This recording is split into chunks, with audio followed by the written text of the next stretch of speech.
నమస్తే.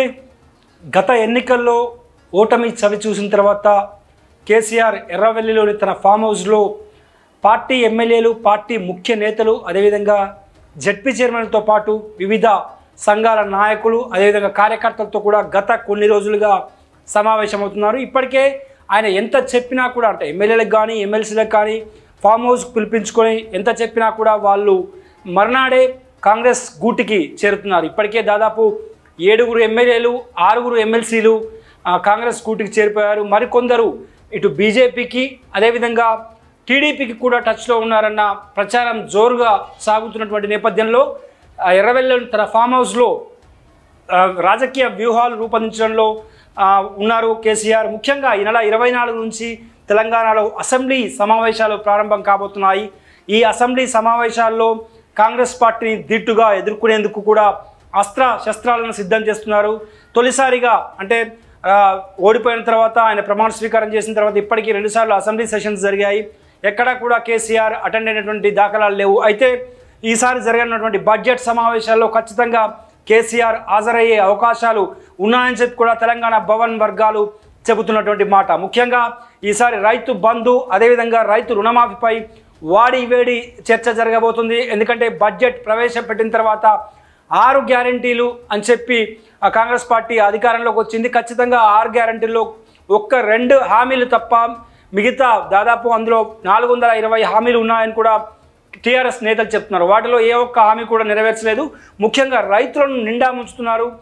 రైతు భరోసా కావచ్చు, రైతు రుణమాఫీ కావచ్చు, ఈ రెండింటి విషయంలో చాలా అంటే రాష్ట్ర ప్రభుత్వంపై అంటే ఒత్తిడి తేవాలని కూడా బీఆర్ఎస్ నేతలు సూత్రప్రాయంగా నిర్ణయించినట్లు తెలుస్తుంది. ముఖ్యంగా నిరుద్యోగ యువత గత కొద్ది రోజులుగా రోడ్లపైకి వచ్చి ఆందోళన చేస్తున్నటువంటి నేపథ్యం కనిపిస్తుంది. ఉద్యోగ నియామకాలకు సంబంధించి మెగా డిఎస్సి అని చెప్పి కేవలం 11,000 పోస్టులకు మాత్రమే కాంగ్రెస్ ప్రభుత్వం వేయడం, దాంతోపాటు టెట్కు డిఎస్సికి మధ్య అంటే టైం బౌండ్ లేకపోవడం, అంటే పోస్ట్ పోన్ చేయమన్నా కూడా ఎట్టి పరిస్థితుల్లో పోస్ట్ పోన్ చేసే ప్రసక్తి లేదని చెప్పడం, గ్రూప్ 1 1:100 నిష్పత్తిలో అంటే నిరుద్యోగులు నియామకాలు చేయాలని చెప్పి నిరుద్యోగులు కోరుతుంటే 1:50% రేషియోలో ఇప్పటికే టీఎస్పీఎస్సీ రిజల్ట్స్ అనౌన్స్ చేసింది. దీంతో అటు ఉస్మానియా యూనివర్సిటీతో పాటు టీఎస్పీఎస్సీ వద్ద ఉద్రిక్త పరిస్థితులు రోజు రోజు కొనసాగుతున్నటువంటి నేపథ్యం కనిపిస్తుంది. ఈ నేపథ్యంలో మహబూబ్ నగర్లో చాలా క్రూషియల్ కామెంట్స్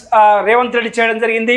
నిరుద్యోగుల ఆందోళన వెనుక బీఆర్ఎస్ నేతలు ఉన్నారు, పెయిడ్ ఆర్టిస్టులు, అదేవిధంగా అడ్డా మీద కూలీలు, కిరాయి మనుషులతోని ధర్నాలు ఆందోళన చేసి కాంగ్రెస్ ప్రభుత్వాన్ని బదనాం చేసే కుట్ర చేస్తున్నారని కూడా ఆయన మహబూబ్ నగర్లో ఇటీవల జరిగినటువంటి సభలో మాట్లాడారు. సో ఇదే అంశాన్ని అసెంబ్లీలో లేవనెత్తాలని కేసీఆర్ అనుకో నిర్ణయించింది. అయితే అప్పటి వరకు ఎంతమంది టీఆర్ఎస్లో ఉంటారన్నది కూడా సస్పెన్స్గా మారింది. ఇప్పటికే బీఆర్ఎస్ను ఖతం చేస్తామని కాంగ్రెస్ నేతలు పదే చెబుతున్నటువంటి నేపథ్యంలో పార్టీని ఎలా కాపాడుకోవాలన్న దానిపై కేసీఆర్ దృష్టి పెట్టారు. ఎందుకంటే కేసీఆర్కు రాజకీయంగా ఒడిదొడుకులు కొత్త ఏం కాదు.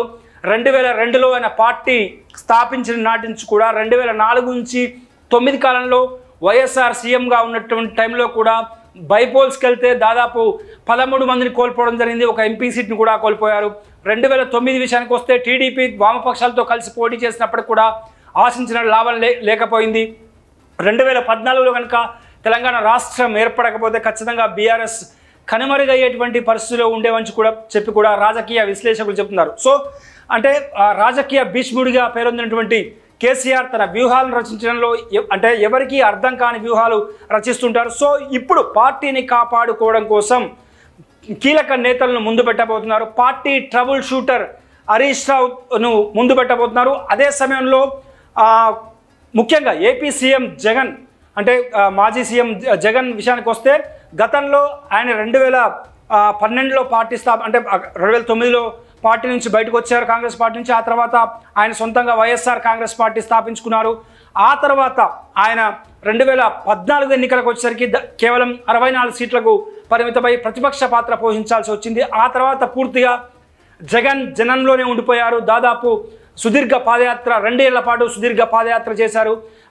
శుక్రవారం ఒకరోజు కనుక ఆయన కోర్టుకు హాజరవుతూ మిగతా రోజులను కూడా జనంతో మమేకమవుతూ పూర్తిగా ఏపీలోని పల్లెని టచ్ చేశారు. ప్రతి పేద ఇంటికి వెళ్ళారు, మధ్యతరగతి ప్రజలను టచ్ చేశారు. సో అందులో భాగంగానే వాళ్ళలోంచి వచ్చినటువంటి అవే నవరత్నాలు అనే పథకాలను కూడా తీసుకొచ్చారు. సో ఇప్పుడు జగన్ బాటలోనే కేసీఆర్ తన కుమారుడు కేటీఆర్ను రంగంలోకి దింపబోతున్నాడు.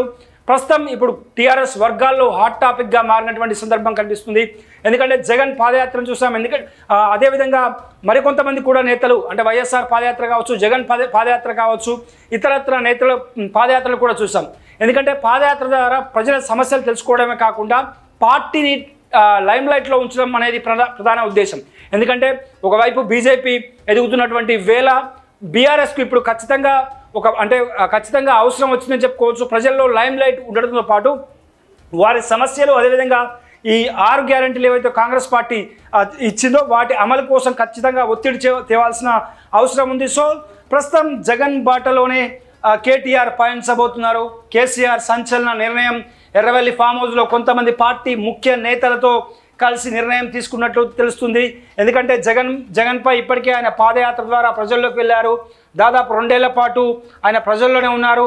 ఆ తర్వాత వారి సమస్యలు తెలుసుకున్నారు. ఆ సమస్యల ఆధారంగానే నవరత్నాలు పుట్టుకొచ్చింది. సో ఇప్పుడు కూడా కేటీఆర్ను మాస్ లీడర్గా తీర్చిదిద్దాలంటే ఖచ్చితంగా కేటీఆర్ భవిష్యత్ అంటే టీఆర్ఎస్కు ఉండాలంటే ఖచ్చితంగా కేటీఆర్ను పాదయాత్ర చేయించాలని కూడా అంటే కేసీఆర్ సూత్రప్రాయంగా నిర్ణయించినట్లు తెలుస్తుంది.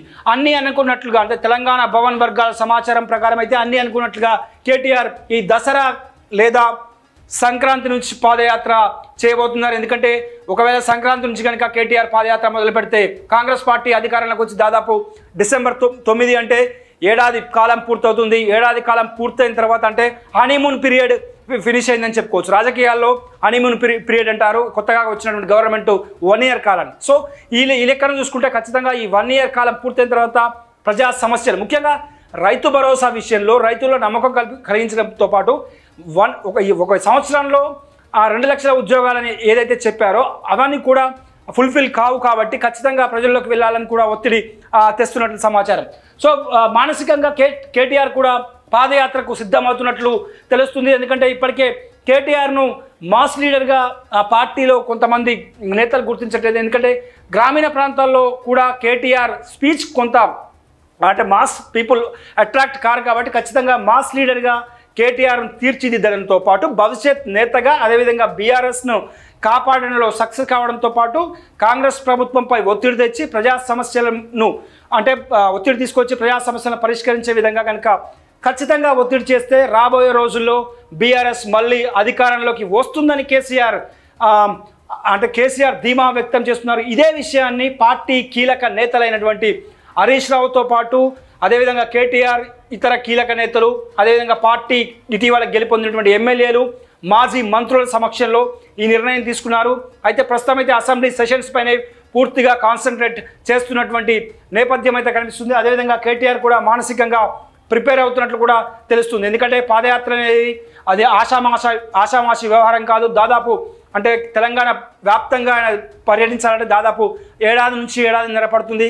సో మెంటల్గా కేటీఆర్ను ప్రిపేర్ చేస్తున్నటువంటి సందర్భం అయితే కనిపిస్తుంది. మధ్యలో అంటే కేటీఆర్ ఒక్కరే కాకుండా మధ్యలో భారీ బహిరంగ సభలలో ఇటు ఒకవైపు కేసీఆర్తో పాటు అదేవిధంగా హరీష్ రావును వీళ్ళని కూడా అంటే వీళ్ళు కూడా అందులో పాదయాత్రలో యాడ్ అవుతారని కూడా కేసీఆర్ సూచనాప్రాయంగా చెప్పుకొచ్చారు. ఎందుకంటే కేసీఆర్ వన్స్ కనుక బయటికి వెళ్ళి ప్రజల్లోకి కనుక వెళ్తే ఆ సింపతి వేరే ఉంటుంది, ఆ ఇంప్రెషన్ ప్రజల్లో వేరేలా ఉంటుంది. కాబట్టి ఖచ్చితంగా కొన్ని బహిరంగ సభల్లో ఇటు కేసీఆర్తో పాటు ట్రబుల్ షూటర్గా ఉన్నటువంటి హరీష్ రావుకు కొంత అంటే ఆయనకు పట్టున్న ప్రాంతాల్లో కూడా హరీష్ రావును ముందు పెట్టేటువంటి యోచనలో ఉన్నారు.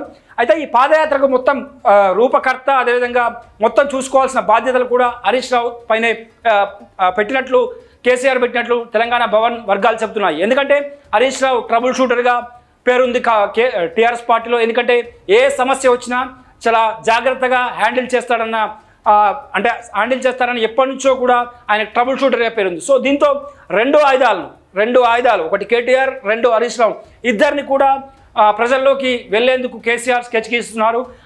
అన్నీ అనుకున్నట్లు జరిగితే ఈ మంత్ ఎండింగ్లోగా తన కుమార్తె కవిత కూడా జైలు నుంచి విడుదల కాబోతున్నారు.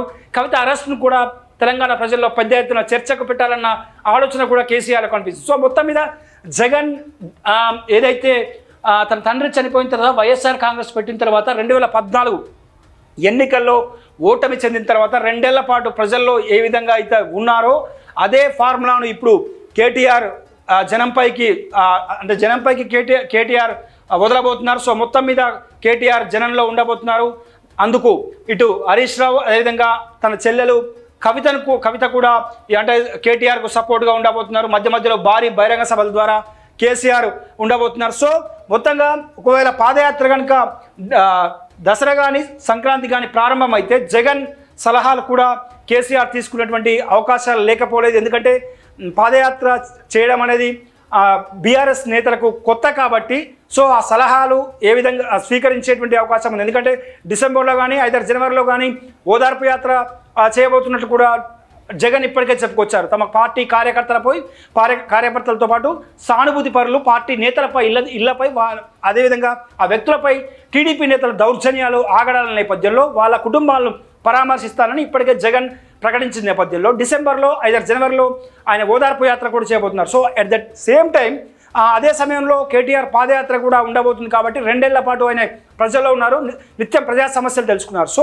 ఆ ఇంప్లిమెంటేషన్ ఏ విధంగా చేయాలి, ఎందుకంటే కేటీఆర్కు పాదయాత్ర కొత్త కాబట్టి సో రోజు ఎన్ని కిలోమీటర్ల వాడి ఏ విధంగా వెళ్ళాలి అంటే రూట్ మ్యాప్ ఏ విధంగా ఉన్నది కూడా జగన్ నుంచి కూడా సలహాలు తీసుకోబోతున్నట్లు కూడా సమాచారం. మొత్తం మీద చూసుకుంటే మాత్రం తెలంగాణ రాజకీయాల్లో ఇది కేటీఆర్ కనుక పాదయాత్ర కనుక చేస్తే అది పెను సంచలనమే అని చెప్పుకోవచ్చు. ఇప్పటి వరకు తెలంగాణ రాజకీయాల్లో కేవలం బట్టి విక్రమార్క మాత్రమే సుదీర్ఘ పాదయాత్ర చేశారు.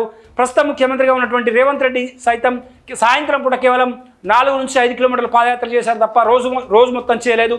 సో ఓవరాల్గా చూసుకుంటే మాత్రం బట్టి విక్రమార్క తర్వాత కేటీఆర్ఏ సుదీర్ఘ పాదయాత్ర చేసినటువంటి వారు అవుతారు. తెలంగాణ రాష్ట్రం ఏర్పడిన తర్వాత వైఎస్ఆర్తో పాటు అదేవిధంగా జగన్ అదేవిధంగా చంద్రబాబు వీరంతా పాదయాత్ర చేశారు కాబట్టి సో ఆ పాదయాత్రను ఆదర్శంగా తీసుకొని అంటే ముఖ్యంగా జగన్ను ఆదర్శంగా తీసుకొని పాదయాత్రలోకి కేటీఆర్ను రంగంలోకి దించాలని కేసీఆర్ సంచలన నిర్ణయం తీసుకున్నారు. ఒకవేళ అదే కనుక జరిగితే రాజకీయాల్లో పెను ప్రకంపనలు మొదలవడం అయితే ఖాయంగా కనిపిస్తోంది.